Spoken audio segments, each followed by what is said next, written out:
Hey guys, welcome to the fifth edition of our Philadelphia sports podcast, The Future. As always, I'm Dave, and I'm coming on Super Bowl Eve. In 24 hours from now, Philadelphia will be a city of champions, mark my words. There will be a lot of parties in Broad Street in Center City, Philadelphia, so I'm excited for that, as should the whole city. But interestingly enough, we're going to talk some Sixers tonight on this Saturday evening, on specifically about the past two games, the Miami game and the Indiana game, which just finished less than an hour ago. Both were pretty sloppy games. We went 500 in them. And then later in the pod, we'll get into some trade deadline rumors, what we think they should do, and whether or not Rashawn Holmes should be getting more backup minutes. So, as always, I'm Dave, and I'm here with Wes, my co-partner on this podcast, and also who's become a regular on this one, Owen. So, how are you doing today, guys? Hey, doing all right. Super Bowl Saturday Eve, but we're still talking Sixers. Ball never stops. Um, Weird games. I mean, again, we won them, but very sloppy. A lot of turnovers. And, our shooting percentages were really down. That Miami game was weird. We had, uncharacteristically, a really sloppy shooting first half, and then we exploded in the third. And then we just kind of took our foot off the pedal. I think, we're not used to having leads like that late in games, and we need to learn how to do that just as much. We need to learn how to retain our lead coming into the second half. And the Heat are a team, that they're not always the most talented, but they play 48 minutes. I mean, Spoelstra has them competing for every single bucket on both ends. Yeah, and the lead that we had, whenever a team has, they're down by a lot, just because they're not shooting well, I see that as a little bit of a mirage because you're up, but the other team's also shooting 38% from the field, and that's just not gonna. It's a good point. And that's Very good point. Essentially, what happened in the second half there against Miami, and during the last quarter they started knocking down the shots. But another thing that happened was the turnovers got us. Throughout the game, we were pretty solid. For us, actually, we were really good taking care of the ball. We were only 5 halfway through the fourth, I believe. And then after that, Embiid just started giving up the ball. I think we had 4 possessions in a row with turnovers at some point. I'm going to put it on Embiid because he's supposed to be the leader of this team. He's supposed to be a role model, and everyone's supposed to take after him. But when it wasn't just him, obviously. And he threw the ball away way too many times. I can think of one on the perimeter in the corner when he threw it up to TLC, and it was literally a 5-foot pass, and he just threw it over his head. Take the time, don't pass it with one hand if you're going to do that, and just fucking pass it, man. Yeah. Good God. A couple of things that I want to talk about. One, Wes, I think you actually made a really good point there when you spoke about how, when you're winning you have a double-digit lead, but the team's not shooting well. It's not like you're playing great defense or just missing open shots. I think that really described what happened in yesterday's game. Yesterday's game against Miami, which we were fortunate to get away with what seemed as a pretty easy win, and then we obviously held on, luckily, at the end. Secondly, something you mentioned that I disagree with. I do not think you said that Embiid is the so-called leader, and he's supposed to be the leader of this team. I think that Embiid is the star of this team. He's the best player on this team, but it's really hard to say that somebody who hasn't played even 82 career games yet and call him a leader. I mean, he just started playing back-to-backs today. Today was his first career back-to-back. And I don't know if it's fair to call him a leader, even though in the future, yes, that's what you want him to be. Also, I think that the turnovers are definitely a problem. I agree that Embiid has been sloppy, as has really the whole team throughout the stretch. Covington, most notably, he had an awful turnover in the Miami game yesterday. I think Simmons inbounded him the ball, and it went right through his hands. Yeah. It was backcourt. That was atrocious. And No, just went out of bounds. No, it was Covington missed the ball. He missed the catch. Also, Yeah. okay, and lastly, we if you look at stats, like the Sixers are an elite defensive team. They are they're always in the top of the league in assists. They're one of the best rebounding teams in the league. They're an average to above average offensive team in the NBA. Okay, Yeah. fine. Look at those guys What's over the there as well. okay? Yeah, and so literally, I don't know if it's the only reason, but the pretty much the main culprit that we're not consistently an elite team. We've played at elite levels throughout this year, but the main reason we're not consistently an elite team is because of the turnovers. Because that's Yeah. really the main thing that's holding us back. Because everything else is there almost. Where So do we rank in turnovers right now, Dave? Yeah. First. yeah, By, Yeah. First or dead last, depending on how you want to look at it. yeah, Last time I checked that on Friday, 2 games ago. So they may have changed a little bit, but the Sixers were first in total rebounds. They were top 5 in offensive rebounds. They were first in passes, top 5 in assists.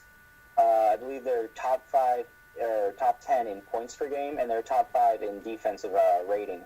yeah. And when Embiid But plays, we're we're also- the number 2 defensive team in the NBA, I believe. So Yeah. yeah, And then, top 5 in assists as well. So those things are things that, of course, like, the Warriors are top in almost all those categories except for rebounds, I believe. So, yes, those are the ways you win, but the Warriors are also not averaging 17 and a half turnovers a game. but That's where we but need I to mean fix it. the thing is the Warriors are the Warriors. I mean they have Yeah. 2 MVPs on their team. They have 4 All Stars, and they can shoot you out of the building at any time. So they have that, and partially it's because they know they're the Warriors and they can turn the ball over and it doesn't matter. They'll still win almost every game. And unfortunately, we don't have that talent level yet, and we don't have that experience yet to at least be at that point. So the turnovers are something that we're gonna have to fix before we get to that level. We get to the pedestal that the Warriors are on now. Yeah, and that's the job for Brett. And part of it is that we have a rookie point guard, and historically, rookie point guards lead their team to have like 18 or so turnovers a game, like they're about there. So that's just something we're gonna have to deal with in the pace. Like we're top 5 in pace as well, so that's not going to be conducive to winning. You're saying top 5 in pace is not going to be conducive to winning? Not turnovers. Yeah, I know it sounded weird. Well, yeah. I mean, the pace issue is interesting because It's not an some issue teams because we that have are to really do it. good play with very high pace, and then some teams like the Lakers specifically, who are number 1 in pace, are really bad, and they're obviously also turnover prone. I think it comes down to your efficiency as players, and also what kind of offensive sets you're running. I think that Furthermore, like you yeah, go. go ahead. I mean, you can finish your thought. I was just going to say that I think one thing that's overlooked is not, though Ben is a rookie point guard, he's also not a offensive shooting threat, and that means that it's difficult. He doesn't draw defenses to him as some do, which makes his ability to come off a pick and roll, drive to the basket, play 2-man game, pass to a shooter. It hurts that, and I think that's why a lot of these turnovers happen, is because we're trying to make hard passes like into Joel in the post. Like a lot of those turnovers come because we're trying to pass into Joel in the post, and they're ready for it. Yeah. Let me go up. Well, One where he threw it up and he stared it down the entire time, and it was blatantly like I knew from my chair at my house, like he was gonna make that pass and it was gonna be right there, and so it was the easiest steal ever. okay. Yeah, I mean, you're definitely right, but one thing I want to start talking about, like Covington and Saric, and the impact that they've had the past couple of games, because I think Covington's turned a corner, and I really want to talk about Covington's defense specifically because of what he's done. But first, I want to make this point about the pace that we've been talking about. I'm of the controversial opinion that we should be playing with a slower pace, definitely, and I think we should be slowing down more because especially when we have those double-digit leads and we start blowing them. It's because we play with too fast of a pace, and as soon as we get the ball, they'll just want to chuck it across half court or like make a cross court pass that's just like either not there, or it's going to be a great look, but the defense knows you're making the pass and they can easily pick it off, and that's how they come back. And I honestly think it'd be beneficial for the team to learn how to run a half court offense well, I at think least. And I know. it's Wait. Before you go. Before you go. Dave, no, no, no, no, No. no. No. I Listen. think No. No. I I know. agree I know what because point you're gonna make. this is I know not what. the year that we're. Dave, shut the fuck up. This is not the year that we're gonna win. Okay, that's obvious because of all the turnovers and shit. But Brett Brown needs this team to learn his offense and to learn it efficiently. So you gotta have because all the pieces will be here, and you're gonna have essentially you're hopefully Brett Brown to have you be your coach for the next 10 or so years, lead you to finals and shit. So how are they gonna learn if you're not running at a fast pace? Yes, when they're up 20, yeah, you're gonna want them to slow down so they can learn that. But you can't do that so they're not gonna learn. It's just wrong. What? If I can interject. No. quickly. And you can make a point. Then I'm gonna go. I just want to say that about pace, the one thing I agree with David is that statistically, pace always slows down in the playoffs. So if you can't play with a slower pace in the playoffs, you're in real difficulty. And that's what I'll say about it. Also, Wes, your point about that we need to learn Brett Brown's offense with the pace is a good one, but I also think the inverse of that is true, is that we need to learn how to score in a half court set. I mean, that behind turnovers is probably our biggest problem. I mean, can you think of a time where we can consistently score in a half court set without getting Embiid the ball in the post? It's either Well, no, because we don't have that scorer. That's why Markel Fultz is here. okay, so I'm saying that we need to at least figure out how to get that. What happens if even in the future, let's say in the future, not this year, because I know you say this year isn't about winning. Let's say, God forbid, knock on wood, Joel Embiid is missing a game in a playoff series. How the hell are we going to score in the half court? And I don't know how we're gonna fucking score in the half it's court, something Dave. that when Embiid and Simmons are both off the court, the offense cannot do anything in the half court unless JJ Redick is hot or something like that. But if he's not, who's going to be your leading scorer? Dario Saric, TJ McConnell. I mean, these are people you want to lead you to the playoffs and lead you to win a playoff series. Well, they have to at least learn to be elevated or learn how to score in the half court set, which we honestly cannot do because 90% of the half court plays that Brett runs are getting Embiid the ball on the post, just in different ways, which is a good I thing think because that that's the way that we're going to score. But I also think that we need to learn how to do it without utilizing him so much, and that's part of the reason he's so fatigued and turns the ball over a lot. that's literally like the answer to basketball that you're looking here for. Because if you could run a half court set and score almost every time down with marginal players, the Atlanta Hawks that won 60 games, they would be finals. They would win the finals that year. Okay.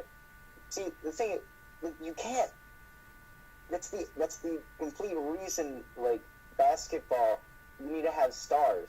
Like that's why Kyrie Irving is so valuable in the playoffs because he can break his man down. He can go get a bucket when you need it. I completely agree. You're 100% right.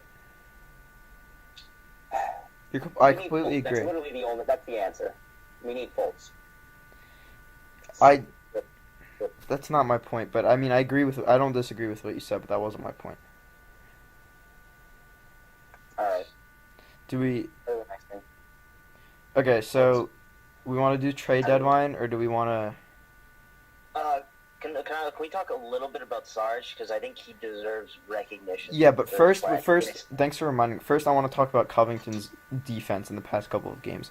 He shut down Goran Dragic last night against Miami. He played great defense on Dragic, and you know, Wes, we had this conversation before when we played the Suns.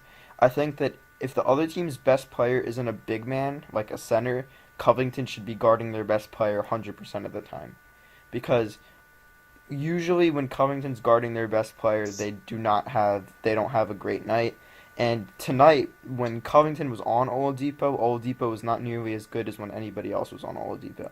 And he did a great job on him. And I think that Covington might have been our most valuable player tonight because he made the couple threes and he had a couple steals, couple timely rebounds, couple nice deflections, and overall great defense on Oladipo. And I know he's been struggling, and I know people have been giving him shit, so I just want to give him props for that because I think he deserves it. Yeah, he played very well tonight, and that's what we've been kind of missing from him. Like tonight, we had Redick go 1 for 7 from three, Yeah. and when the threes just aren't falling for us, we're not gonna win. Like we live and die by the three, but more than you would think. Like not obviously not as much as Houston because we don't take 43 threes a game, but when those threes are falling, like you saw it in December when we went 3-8 in the month of December, Covington couldn't shoot worth shit that month. So I don't know if it's something that needs to change or we just need to get better 3-point shooters, and that's what we brought Redick here to do. Okay. I mean, and you can do Sarge now if you I want. just want to talk quickly about. I mean, Covington. I think he's streaky, but he's also one of the most valuable pieces in the NBA. Wing defenders who can shoot threes are very valuable. Yeah, he's streaky, but what a pickup for a guy who's been undrafted. Oh, but anyway, sorry. I'm so impressed by him. I mean, I know I talked a couple weeks ago how I thought Sark would not be a Sixer because I didn't know how he fit into our offense. I didn't know how his role translated as kind of this guy who can pass a little bit, who can score, likes to be the primary ball handler. Like not a point guard. Yeah, he can do everything, but he can't do everything amazing. Well, yeah. Yeah. So what we had him doing is kind of being like this glorified spot-up shooter and rebounder, which I don't think is his best role. However, out of nowhere, he's shooting like nobody's business. I mean, I'm just going to give you some of the stats for his three-point percentage over the last couple games. 50%, 60%, 50%, 80%, 75%, 20%, 40%. But still, like, those numbers, and this is for most of the January games, have been insane. Like, I'm so impressed by his shooting, and it worries me a little bit, like, how's it going to translate? But when he has games and quarters like he did in Miami, I think the first quarter he had 12 points, if I'm wrong, he's really impressive. And I don't know if he's going to be a long-term starter for us. I don't know if that's the best lineup to have a kind of traditional power forward who's not great defensively. But off the bench, I think the scoring punch he adds, I think he can anchor a second unit, especially if we get a backup point guard every later. But I've just been really impressed by him. Here's the thing. Hit that opening like Stephen A. Smith. Here's the thing, though. Like, in all honesty, here's the thing. Max Kellerman. No, wait, like, actually, though. Owen, you started off how you gave your monologue there exactly how I was going to start off mine. Originally, as recent as 2 or 3 weeks ago, I thought that when we will be contending for championships, Dario Saric will not be a part of the team. And now I'm starting to think that he could even be a starter on that team. Because think about it. If he can shoot 38 to 39% from three, which is realistic, that's an above average NBA 3-point shooter, and that qualifies as calling him a stretch four, correct? I mean, that's considering to be able to stretch the floor. Okay.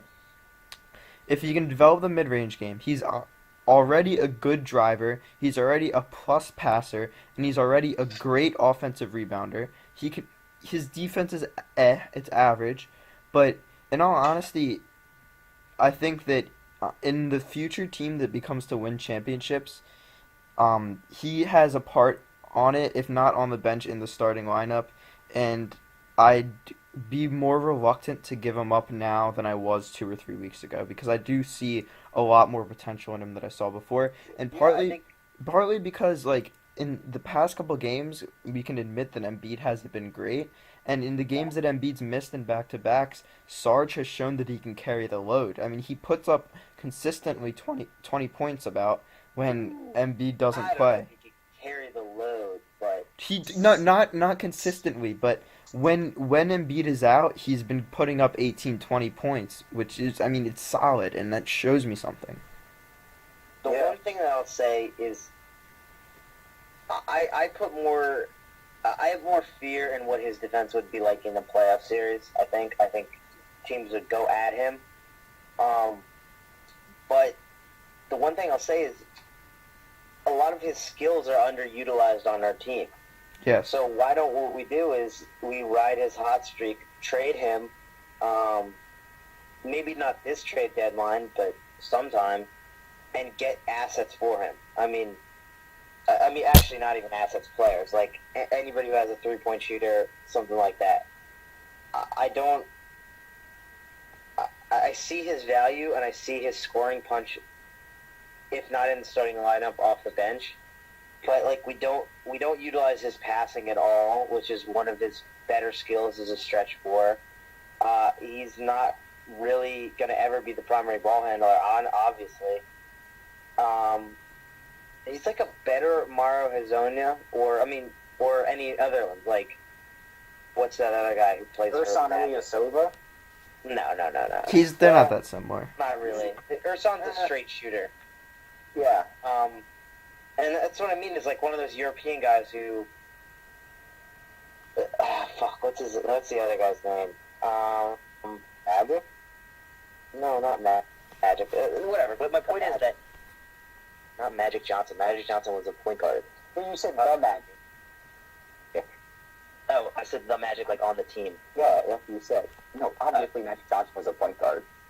Anyway, my point is that we trade him... Oh, for are you good talking about assets. Vucevic? Yes, thank you. Uh-huh. He's like that, and that's fine, but that doesn't get used on our team. We don't need that. That doesn't come into play. He's a glorified spot-up shooter still, and I love his play recently, but shop him, why not? I mean, I think there's a lot of teams out there that would bite on a Sarge deal. Okay. Yeah. A couple things that you said, Owen. I'll be really quick, Wes. One, you talked about his defense in a playoff series.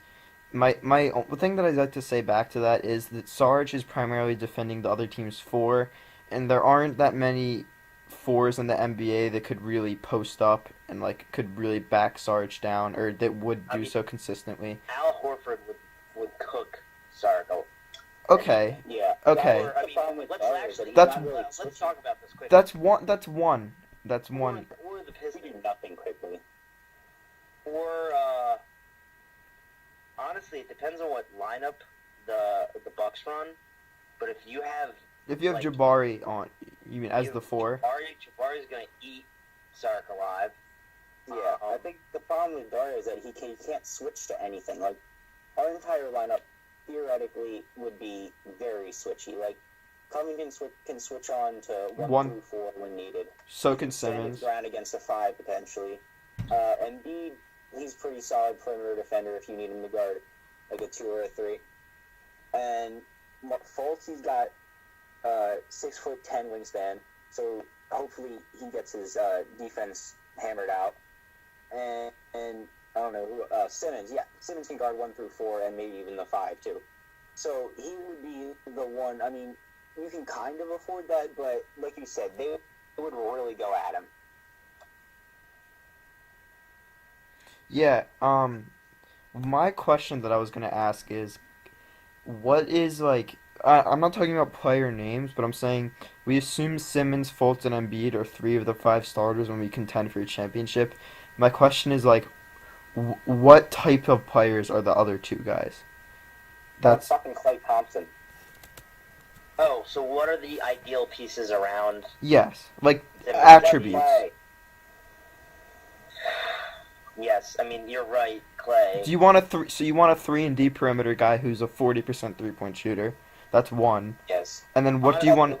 Who doesn't? That one, no, listen. That one's obvious because that's the shooting arc role, but the other one's not so obvious because at the 4, you can. I mean, like defensively speaking, you're fine at that point because you can always have Simmons guard the 4, and you can go smaller with another shooter, or you can get a traditional power forward. So that's where you have a lot of. The 4 is a weird position. Yeah. Honestly, like It's almost useless in There, today's there's, NBA. I can't think of many traditional power forwards that are actually useful in the league.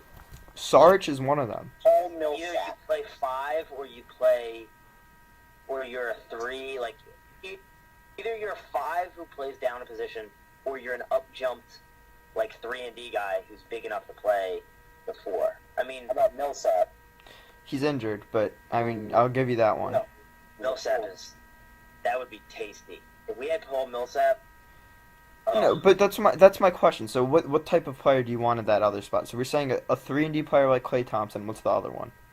Just as a quick little segue right here, like when you see that Paul Millsap is on the Nuggets, does it just make you feel like, huh, he's on the Nuggets? What the fuck? Like, I found that, I remember that the other day. And I was like, what the fuck? He Okay. hasn't played in like 2 months. All right. Yeah, he's been injured. All right. Anyways, so what do we want? fuck. So right now our lineup is Fulton, Embiid, Simmons. And then let's take a player like Klay. Klay Thompson. It doesn't have to be Klay Thompson. Stretch. Yeah. But basically the Rocco role, but better. Basically. So you're saying that we could have like somebody who's plays on the wing necessarily. So you'd be playing essentially like 4 guards in Embiid. Look at the lineup. That's what I'm not saying that's wrong. I agree with you. I'm just making Yeah. sure. Okay. Yeah, I agree. I just think that is where The our league's going. series always go smaller. Yeah. I mean, Golden State had Durant at the 5, Curry, Thompson, Green, and Sometimes they play Nick Young. Sometimes they play Jordan yeah, Bell, and or they'll McCaw. have Iguodala Yeah. and The problem with that against us is that Embiid's just going to eat whoever plays the 5 in a small lineup like he did against Julius Randle. Exactly. yeah, but the only thing is there's difference between a shot blocking 5 and like a traditional big man 5. Like Well, Like, all right. Embiid has So had how do you trouble think against Embiid Clint matches up with? Capella, who has quick feet, and he would have trouble. Like Durant would definitely give Embiid problems. I disagree. I think Durant's too like.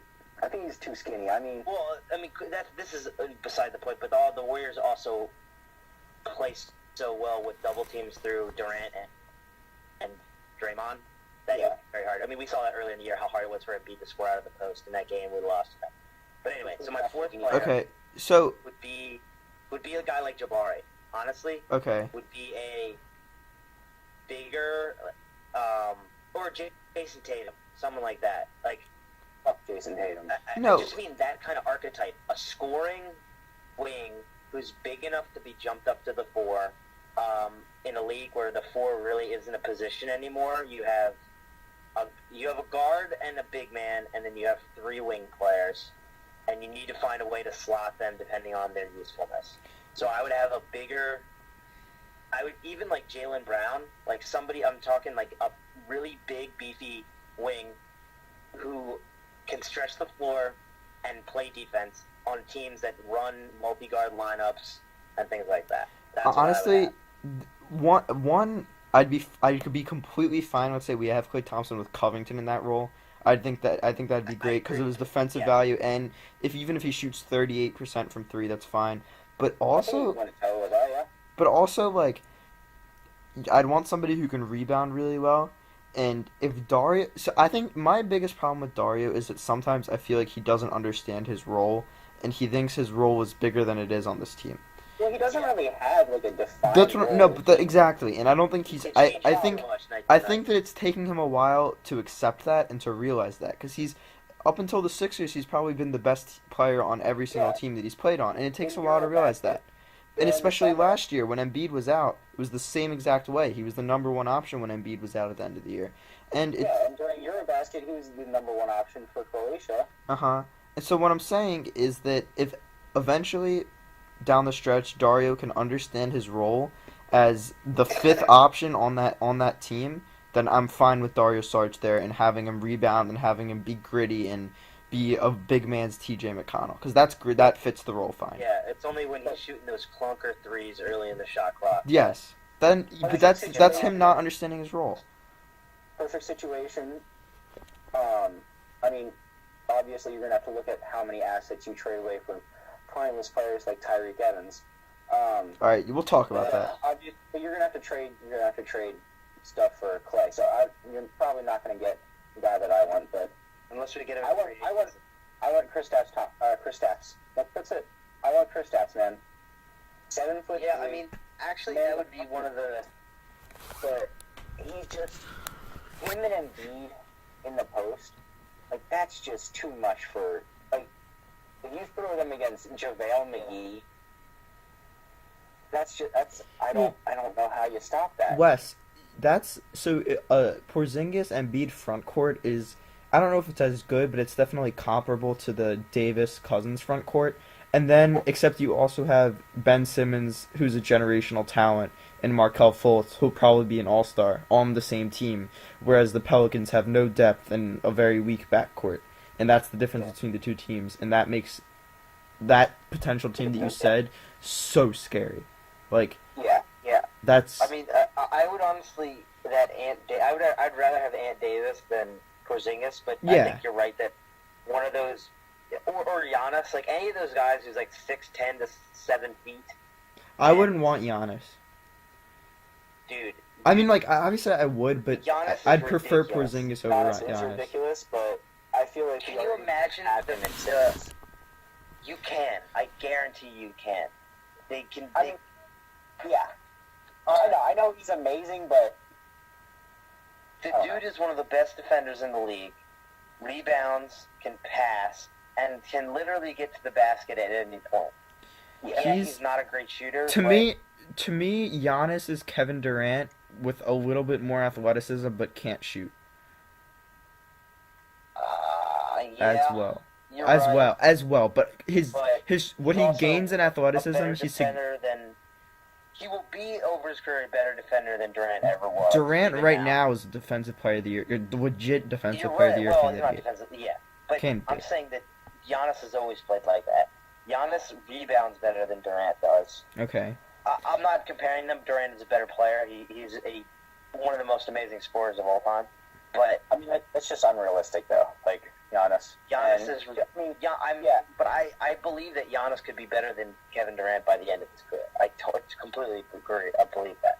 Look, that's how good this guy is. I mean, I don't disagree, Evan. Then I want Kristaps because because obviously the Knicks, I don't know if they are rebuilding. It's kind of a weird situation up there because Kristaps is playing so well. Do you want me to give me my 2-minute Knicks take? Less. I can do it in 30 seconds.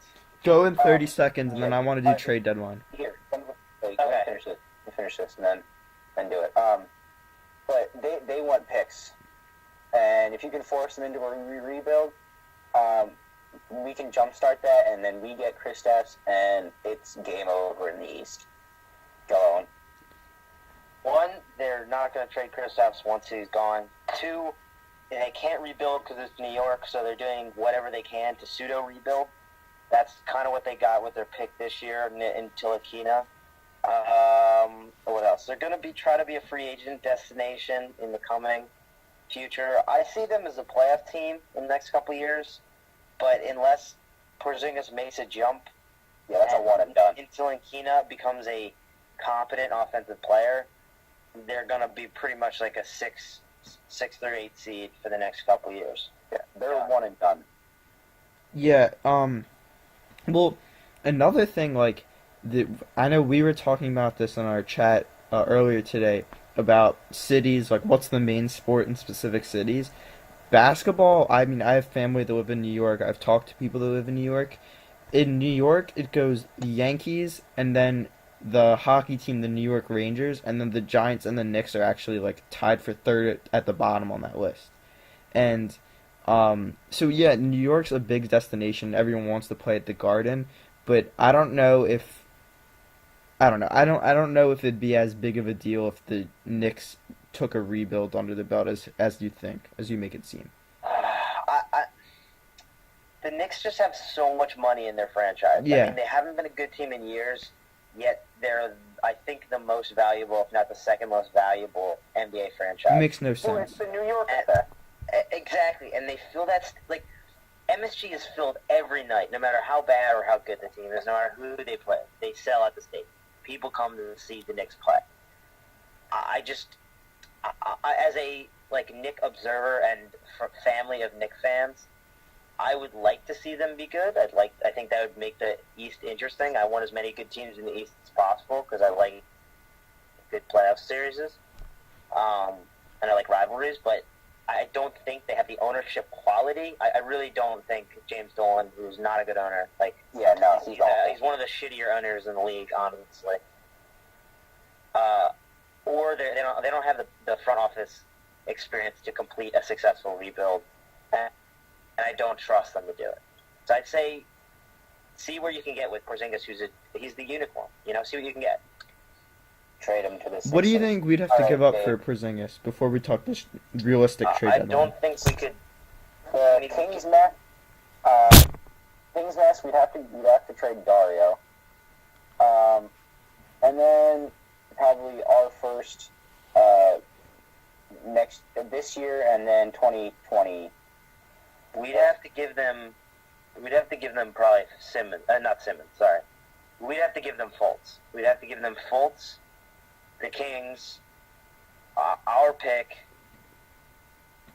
No, I think maybe take Joakim Noah if our cap space can allow. What I'm trying to say is I don't think it's possible for them to. I don't think they would do that. I have no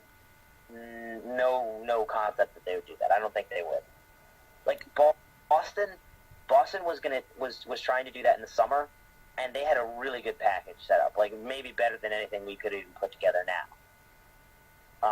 And it didn't happen. All right, let's be realistic now. Let's talk some realistic trades. Okay. So, the rumor mill was heading up on. Was it Tuesday? Was it Wednesday? Heating up. Sorry. Hey, It's late. Was it Tuesday or Wednesday where the Colangelo thing with Tyreek Evans came out? I don't know. Whatever. It was sometime in the middle of the week. I'm sitting in biology class. Got an update on my phone. Sixers in heavy talks with Grizzlies for Tyreek Evans. I let out a scream. I was very happy. Update. 2 minutes later. Colangelo not willing to give up first-round pick. Our first-round pick will probably be 16th through 20th overall. So, let me finish. Wes, I think they really wanted to hear my story. Can I finish my story? So, Your story should be, Dave. I looked over to my Portuguese friend Pedro. I said, Pedro. And he looked at me in dismay. And we were both very sad. And that is the end of my story. But Did you write that down? What? Did you write that down? No, why? To tell us? No. That was from your own mind? Yeah. Wow, that was beautiful. Yeah, I know, I'm sorry. I won the Pulitzer Prize a couple years ago. But anyways, the thing is, here's the thing. Wes, the first round in the NBA draft, this isn't like the MLB or the NFL. Anything outside the lottery, hell, outside of the top 7 or 8, has little value in the NBA. And your argument is that while the pick itself at 18th overall might not have value, let me say my own argument, Dave. Okay, and then I'll rebuttal. Okay, you can go. Go ahead. No, you started. No. Right, I'm orbiting. Dave goes first. That's Wes will rebut. Come on. Okay, so we can all agree that first of all, Wes, I don't want you to interject at all because I know you're gonna make some smart-ass remarks while I go. Okay. First. What I do. Okay, yeah, I know that is what you do. You also look like a homeless man. So. We can all agree that our biggest need is bench scoring, as are a lot of teams in the NBA. But specifically, like, if we can get a bona fide bench scorer, such as a Tyreek Evans or a Lou Williams, we would be a significantly better team, as we saw today during the game where our bench really couldn't put up anything. Our bench got outscored by 30 against the Heat.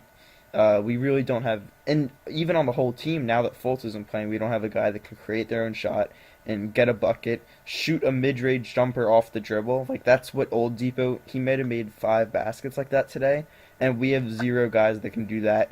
Even do it consistently, if do it at all. Just take a nice, go around the pick and roll, take a nice little pull-up jumper around the foul line and drain it. He does not do that consistently. Yeah, but he's an off-ball scorer. It's an off-ball scorer, and he comes around screens. He doesn't. It's completely different. Yeah. Anyways, He just said he comes around screens. A pick and roll is different than coming around a screen at the elbow. That's completely different. didn't say pick and roll. Yes, he did, but let's move on. Come Okay. Anyways, Tyreek Evans, we can all agree, provides that to a great extent. He also shoots 35.2% from three, so basically 40% from three, a well above average 3-point shooter. And so I think that this is my point. My argument is that I'm assuming that we would make the playoffs, obviously getting Tyreek Evans, and I'm assuming that we at least contend in a playoff series, if not win a playoff series. And that obviously depends who our matchup is and what seed we are, but that's what I think. I think that we could at least win 2 or 3 games in the playoffs, if not win the series. And if we don't re-sign Evans, fine. That at least makes us more attractive to free agents. Like you said, you want us to get free agents. And also because a lot of people around the NBA, like, they see the talent here, but they want to see results before they commit to moving their family to a different city for this so-called process. What the fuck's going on? Yeah, what the fuck is that? What the hell? Are we still live? Yeah. Someone getting shot? What the hell's going on? Owen, what is that? What? What was that? I don't know. I didn't hear anything. What the fuck? I completely lost my train of thought. Anyways, Dude, no, I don't know. But it sounded like someone was like taking a deck of cards and going like. I don't know. I moved my chair. Like, I situated myself. Maybe it was that. There's some creaking. That was so loud. It might have been the creak of the chair, but I don't know. alright, stop All right. barking. I'm wearing my underdog mask. Dave, what's the time for that? Just mark it down so you can cut it out. I'm not cutting it out. Cut it out. I'm not fucking cutting it out, Wes. Okay. Anyways, people, especially marquee free agents, such as, let's say, Klay Thompson. Okay. Klay Thompson. What? He's not a free agent, He will be in next year, not this year. but they're gonna trade him before then. They're not going to trade him. You're They're so. either gonna trade. No, Why- they're either gonna trade why- him or re-sign him. That's literally like what they're gonna do. Alright, whatever. Anyways, Yeah, alright, not Klay right, Thompson. They're gonna re-sign That's him. not my point. He's already said he's going to take less money. Obviously, they're going to re-sign him. Wes, there's no way. I think he'll stay on the Warriors for his whole career. But anyways, I think he's gonna stay on the Warriors too. okay. Anyways, any marquee free agent, before they move their family to Philadelphia, before they commit to us, they want to at least see some results. And we're not going to get results unless we get a bench scorer this year. And, you know, you talk about the future, like, you need to be patient for the future. And I think this is an aggressive move Colangelo needs to make. And it's a risk. I admit it's a risk that he needs to take. But it's hard to become successful if you don't take risks. And I think that this is a risk we need to take as a franchise, and something that is actually a big step, because if this makes us win a couple playoff games, we'll become more appealing to free agents. And honestly, like, it can just justify the process a little more to the national stage. And that's what I think, because I still think that people look down upon the process. I agree, Dave. I agree on the fit and everything. I mean, he's shooting 40% from three. He's only taking about 15.5 shots a game, which would work fine for us. But I don't think that, like, to get that marquee player that will push us over the top, we need all the assets we can get. And a first-round pick, while not really worth a ton if it's in the second half of the draft, 15 through 30, but we're probably, I think we're projected to get the 21st. Oh, sorry, quick thing. I forgot to add this. Sorry, I'm sorry. I'd like to put a protection on it, obviously, like maybe a top 18, top 19 protection, whatever they'd allow us. Okay, anyways, I just wanted to add that on. Yeah, I would put it on, if it's protected, then I would do it.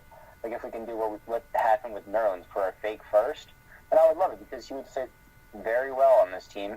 And if we could re-sign him to a solid contract, I don't know what he would take or what he would command, but I suspect he would be in the, like, $13 to $18 million range.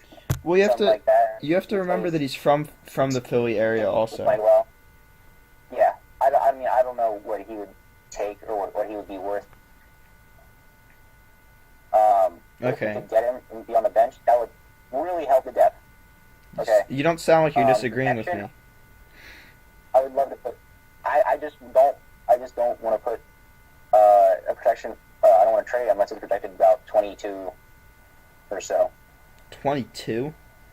Okay, but what's your argument, Wes? You're just agreeing with me That's so it. far. Yeah, yeah. You don't have an argument? I don't think you can trade a first round pick for potentially nothing. So that's why I would want to put the protection on it, so it ends up being a fake first. Okay. I'll go radical. I'll give him a first without a protection. I don't care. I would lean towards Owen. I would do that also. Anyways. Let me just lay it out. One, Dave, you're completely right. We need to take risks. Two, his salary right now is 1 year, $3.2 million. Like, that's nothing. To a shitty team, by the way. He'd take even less money to stay in Philadelphia. And yeah, we'd have to pay him more, but not significantly more. And if he wants too much, we'll just say go, be a free agent, and then we have the cap room. Well, it is a risk. I know it's a risk. He signed that deal last year. He only averaged about 10 a game, and he played. Yeah, he's gonna get a better deal this year. Playing 19 minutes a game, Okay, so he's obviously going to get a much better deal. We're paying JJ $23 million this year, and he's probably not even going to be on the books for us next year. We probably won't re-sign JJ, and so look at all that different money. Pay less. Yeah. Either way. That's what I'm. Yeah, I don't know what your point is, Dave. I'm saying we could sign both Reddick and Tyreek Evans for the amount of money we're paying Reddick this year. Is what I'm saying. So the money's not an issue. Let me ask you a question. Why do we have all these first round picks? What is the point? What is the point? So we can acquire a superstar. Which superstar is that? Which one is available? And guess what? Let me throw in something at. Boston has more picks than us. Boston has a better war chest. Any superstar. I mean, you have to hope that you can get that you don't try to trade for the same superstar that they trade for. It's going to, because there's not that many superstars to be traded. Like Wes, the Golden State Warriors are at the apex of the NBA right now, and they're not going to give up one of their key pieces for picks. Like what the fuck are they going? Like what the fuck are they going to do with picks? They're going to re-sign them. Okay, so then why'd you mention you always talk about Klay Thompson? Then what star are we going to trade for? Him. That doesn't mean we're the guy who want him. But my point is that we get these picks to get a better team, to create a better team. Be that we draft people or we use them for packages for players. Yes, Tyreek Evans isn't a superstar. But the dude is averaging 19.5 points per game this year, and he's shooting effective field goal percentage is 52%. Like, the Memphis second unit, as bad as Memphis is actually pretty good. Like, honestly, it's one of the better second units in the league. Guess what? We have one of the less good second units in the league. I don't know exactly where it ranks. It's not good. So he's exactly what we need. He's 28. He's going to be 29 at the beginning of next season. He's not young, but it's not like he has to play 40 minutes a game. Like, we need him to shoot.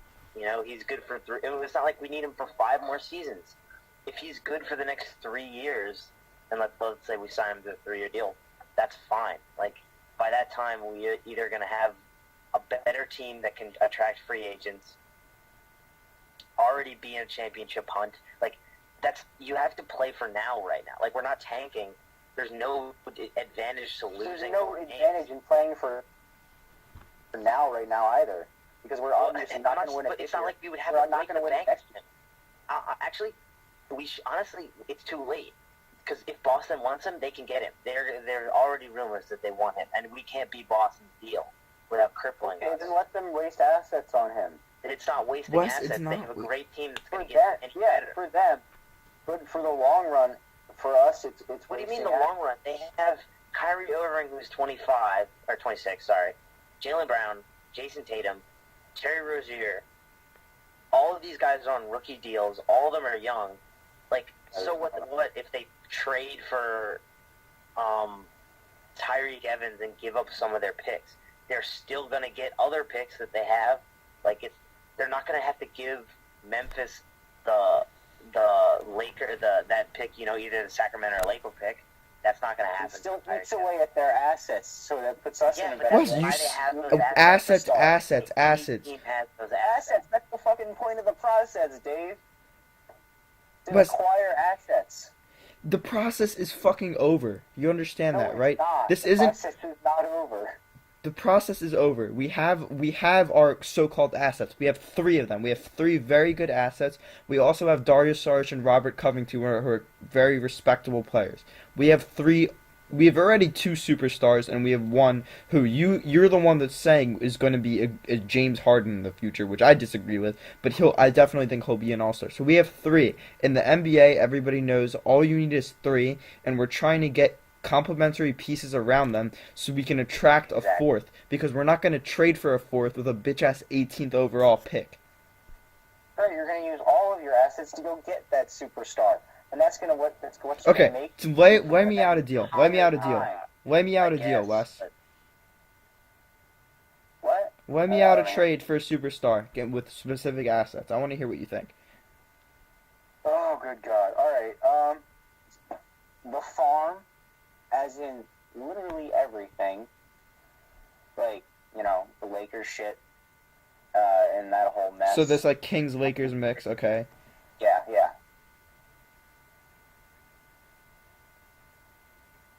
I don't know. I Okay. have to do some research, man. I'm gonna Okay. pull up the Sixers assets right now. So, okay, well, when you do that, because I really want to hear where you're going with this, because I think you're speaking out of your ass, Wes. I honestly do. Because you say this shit all the fucking time, assets, assets, assets. Literally And you, everyone says this. Everyone who believes in process. Spike Eskin. I don't know if you've ever heard of that guy. He's the Ricky dude. He says that. Okay. okay, Wes, I want to hear why So you many think people that. said- I don't want to hear why you think Wes, that other people say Can I, that. Well, like we just don't have, like I'm looking at it right now. So we have this year we have our first rounder, either the Lakers or either the Lakers pick if we get it or not, and we have three second. be a second. Next year we have a first rounder, two second rounders, and maybe that Sixers. So basically next year we have three first round picks. No matter how it works out, we're gonna have three. 2020, 2021, first round pick, and both years just won a slew of second round picks. Okay, So that's some stuff, and that's better, much better than most teams. But that's not a huge amount. okay, I and I mean, want to. Oh, and that's really good. I want to make a quick point. Very quick. Also, no, very quick. why would Also- the Pacers give you Victor Oladipo? Stop Why? it. Stop it. Let me make a very quick point. Also, we're not going to be able to sign all of these draft picks if any of like these second round picks we're not going to be able to even have them on the team, because we have all of these overseas guys and all these other guys that aren't even on the roster yet that we want to be on the roster ahead of these new second round picks. So they're completely useless. Like they're literally useless. There's literally Second no round. use for them. I mean, they're still worth something. I mean, Yeah, not my much, favorite but- player, Jonah Bolden, my favorite rookie. He's not even going to play. Obviously not full. Is not even playing for us yet. And he's not even going to play, and then you're saying this second round pick this year you're going to put over him, or you're going to put behind him, and he's really not even going to play. Like Bolden isn't even going to play at all either. So there's really no point whatsoever. And like Dave, I don't know when the fuck I brought up second round picks. no, I'm okay? just saying that in general these picks are like, who are you going to draft at 18th overall either, and what are you going to use that for? I want to know specific things. You can get a solid bench player at 18 overall. I mean, they got you get. You know who else is a solid bench player? Tyreek Evans, and we know he's a player. I don't know bum ass 18th overall pick is going to be any good. Exactly. How many busts are at 18? How many guys who get picked 18 are out of the league before their rookie contract is up? Like, Nothing is I mean, guaranteed in the look, draft, really, and it's Tyreek just Evans is guaranteed. What your stance is on the process and assets, okay?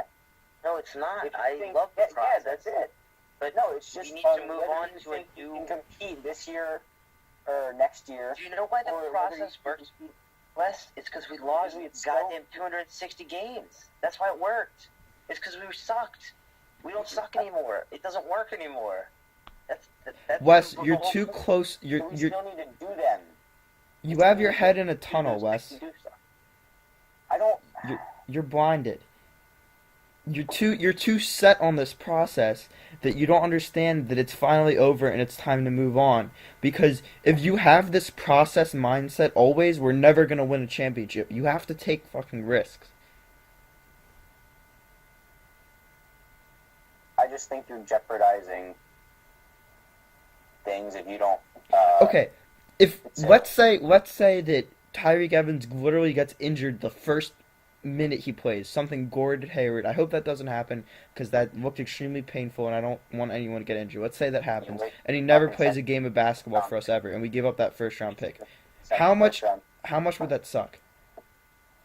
It would suck a lot because you still wasted an asset. How? Okay, don't use the word asset every fucking sentence. Tell me why that would be very awful. We're literally talking about assets, so I'm going to use the word asset every sentence. Whether you fucking like it or not. Why would that be awful? So, what's the difference between that and then drafting somebody 18th overall that doesn't even make the roster? Because those people have a potential to be better than him. Or you could trade it to go get someone who's worth more. Give than, me a scenario Okay, where we wait, get let me- somebody like that. Like, you're not giving me anything, Wes. There's no. Well, all right. This is just going to be. This is just pointless. Okay, because I'm not. Well, let me ask you a different question. No matter what I Maybe- want. Okay, I don't want to maybe- trade that first round pick for Tyreek Evans. I'm not changing my stance on that. What about Lou Williams? They'd You're want not even getting more Lou for Williams him. for that. You're not getting Lou Williams for that. Yeah, we might have to give up more, but I'd do it. The man dropped 50 this year. He is a scoring machine. And he's better than Tyreek because he can play off the ball, too. Like, Tyreek Like, needs the yeah, ball. I'd in give his up- hand. Take Lou, yeah, for I'd that. give Yeah. up our first this year, and I would give up like a second rounder. Like we have a second rounder next year that's either the Bucks or the Kings, whichever's better. I'd give up that too, and I'd give them. Who's someone we could give them? The ideal situation is you give up a first, a second, and Bayless, and you have them take on Bayless's contract. That's exactly That's yeah. ideal. That's literally the That's what ideal I'd do. thing. But Is this the last year of Bayless's deal? no, No. that's the problem. That's another mistake You by need to get rid Brian of him. Angelo. Yeah, Bayless is fucking god awful. Like you thought he'd finally not be retarded today, and then he just plays like an idiot. Like Yeah, that's because you think too much of Jared Bayless. Okay? I do not think too much. I think that he's the Jared worst. Bayless was god awful when he got here. Yeah. They played like 3 minutes and then got injured. 3 games, yeah. Yeah, I'm not a big Jared Bayless guy. So, but yeah, I mean, my opinion is that you need to try to build a good team, and we've learned in the last couple of years how valuable draft picks are, and I'm totally on board with draft picks. I think teams like, again, back to my old days of Knicks fandom, they traded away almost all their first round picks throughout the early 2000s, late aughts and early 2000s, and it screwed them. They had no good talent, so I don't agree with that. But if we have these picks that are not going to be top flight, that we can put into deals, we need to do it. We need to build a good roster, because once you build a good roster, you can start putting other pieces together. But if we always wait for these like magical things to happen, then we're just going to be another team with good superstars and no good players around them. Yeah, and I think that a point that I want to make is that a lot of the mid-teens to like early 20s picks that in their rookie seasons are really good. Like a couple examples, like Donovan Mitchell this year. You know, Michael Carter Williams, yeah, like the reason that they're good in their rookie campaign is because they're drafted by like Tyreek Evans. pretty crappy teams, and then they can literally have all the opportunities in the world, and they get the exposure that they need to succeed and to flourish. And I hope you know that if we draft somebody 18th overall, they're not going to get that opportunity. Chances are very high that they're not going to start if they even make the team at all. They'll maybe get 15 minutes a game at most, and so then you're really paying for somebody that. Would you rather have TLC or Tyreek Evans? Is that TLC regardless of age, somebody that plays that amount of TLC and probably gives less production than him? And that's what it comes down to, in my opinion. But I mean, it seems like we just have to agree to disagree because we're not getting anywhere with this. Yeah. Okay. We're at an hour. Yeah. We're over an hour. Yeah. So guys, thank you for listening. I guess we're done, right? Yeah, I think we've got all the sauce out, all the vinegar from the Tyreek trade. Please. Tyreek awesome trade. Yeah, we got 23 hours ish, maybe 24 till we know about the Super Bowl verdict. Let's do some score predictions before we log off. Yeah. Oh, actually, Owen, I kind of want to hear your like My Super Bowl from the outsider. Like no, from the outsider. Like what? Yeah. What's your opinion on like what's been going on here? Well, I feel like I'm a Philly native, so I'm happy for the Yeah. city. One, two, I want to get rowdy at the parade, so I hope they win. Honestly, I really like the Eagles' chances. I think what's the big thing that everybody's been talking about, but I think they're right, is the dominance of the Eagles' front seven. It's ridiculous. Like, no other team has that kind of rotational depth and the just amount of savage linemen that you guys do. So, Yeah. you take down, baby Brady a couple times, and I think you got it.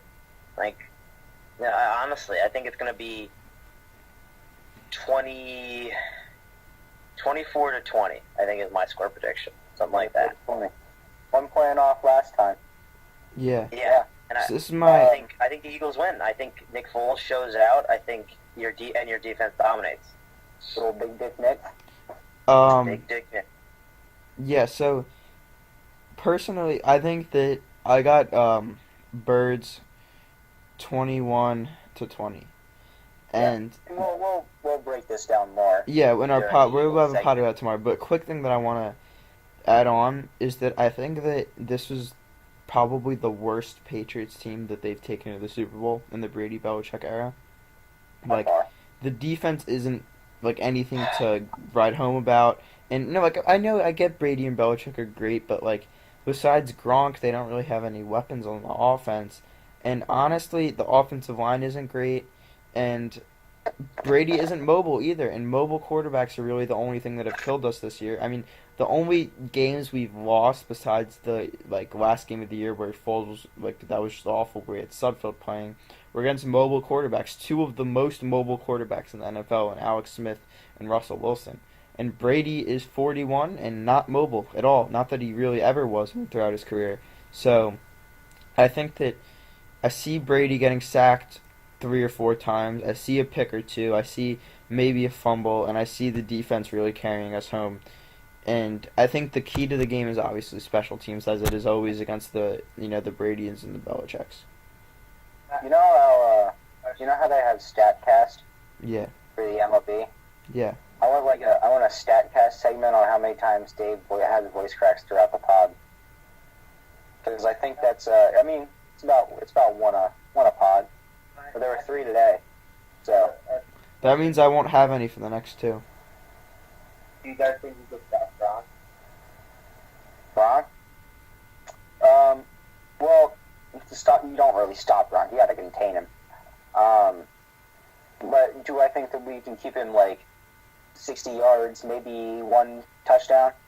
Yeah, I think we do because Malcolm Jenkins, he's got good size. He's about 6'2", I believe. He's quick. He can stay on, but the thing that you're going to need to do is we're going to have to double him, and we're probably going to stay in nickel and dime throughout the game because you got to treat Gronk like a wide receiver because he plays like a wide receiver, a very, very physical, insane wide receiver. And also maybe if we do a little head-to-head hit, knock him out, that would help. I'm excited for this. I'm an Eagles fan. Alright, guys, thanks for tuning in. The Fifth Future Podcast. We'll see you tomorrow. We'll do some pre-Super Bowl pod. Roll Birds, trust the process.